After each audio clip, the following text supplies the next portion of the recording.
Hey guys, it's Pastor Justin with another Snapshots from the Bible, and I've got a friend to help me out today. Let's see if I can pick him up here. It's Benji! Say hi. Hi. Hi. You're a little heavier than you used to be, and I've got a barky dog in the background. So tell everybody about your bowling. What happened with bowling yesterday? Yesterday, bowling was good. I got a few bowls that were 9 pins one time. You knocked down 9 pins. And what's the trick? How do you hit all the pins? What's the trick I keep telling you? You gotta aim for the middle. And where do you keep your eyes? On the pins. You keep your eyes on the pins. All right, thank you. Say goodbye, because you're heavy. Oh, woo. All right, so, yeah, the kids have been bowling lately. And, they're learning. But the technique I tell them is, I don't care how you bowl, but no matter how you bowl, you need to keep your eye where you want the ball to go. You don't look down at your ball. You don't look down at the lane. You don't get distracted with everything going on. You always just keep your eye on the pin, because if you do that, chances are when you throw the ball, your body is just going to kind of, without you even thinking about it, compensate and get that ball right there.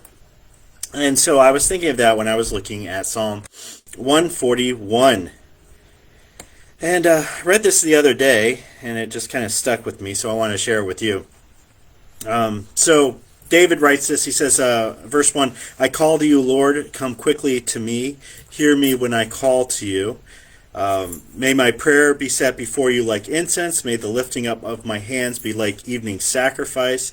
Set a guard over my mouth, Lord. Keep watch over the door of my lips. I'm going to come back to that verse, another sermon, as we go through James and talk about the words that come out of our mouth. But he asked God to set a guard on his mouth.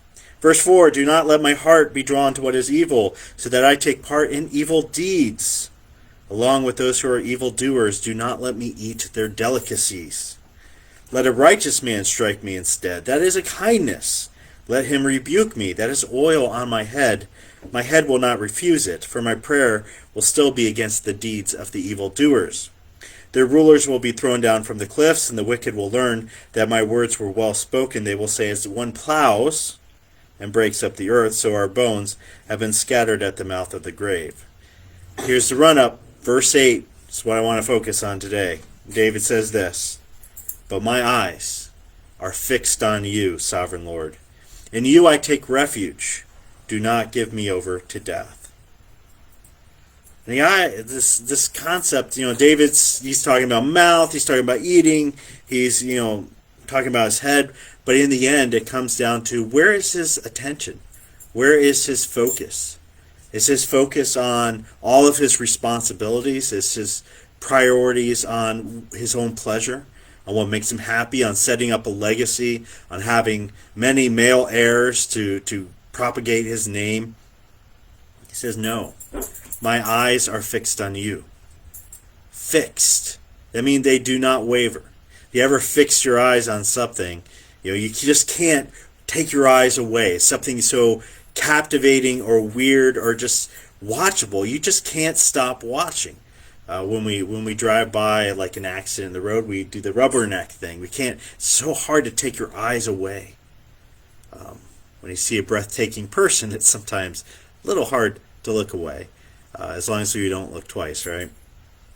But for him, his eyes are fixed on the Lord. Fixed. Just day in and day out, he can't stop thinking about God. God is his greatest priority, his greatest fascination, his greatest love, his greatest desire. God is the thoughts that start in David's head in the morning and carries them through the whole day. And when he goes to sleep at night, he's thinking more about God.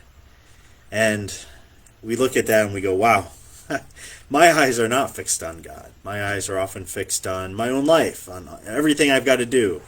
But for David, it isn't just staring at God like you're looking at the sun and not doing anything. God's just a part of every part of his life. And we can do that. We can fix our eyes on God when we're at work. and do things to His glory and do things to the best of our ability for His glory. We can fix our eyes on God in our relationships so that we treat each other the way God wants us to treat each other. We can fix our eyes on God when we're driving in the car and we have those little moments of just quiet thought, and we can just think about some aspect of the Bible, some aspect of God. Talk to God. This is all fixing your eyes on God. But remember bowling. You fix your eyes on the pin, that's where your ball is going to go. You fix your eyes on God, that's where you're going to go. And I want you, as well as me, to go to God. So that's your encouragement for the week. God bless. Have a great week.